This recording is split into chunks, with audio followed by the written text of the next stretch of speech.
I thank my mom for this, actually. She's been an instructor for obviously a lot longer. And when I was a kid, actually, in elementary school, she would teach yoga classes and she'd have me on stage with her. And I always wanted to teach, but she never let me.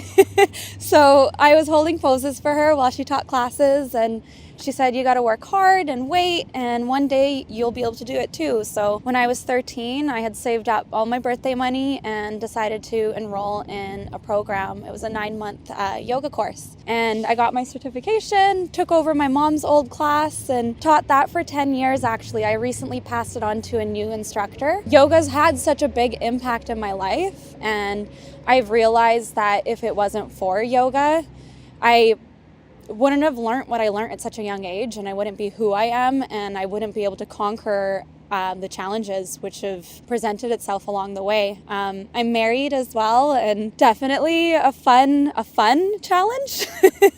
But yeah, my husband actually pushed me to work on my dream of opening a studio. And I wanted to do something funky, something different. And that's where the name The Laughing Buddha came from as well. I wanted to do something that kind of brought my character out. I am always smiling, I'm always laughing, and I am, I guess, in some way the Laughing Buddha.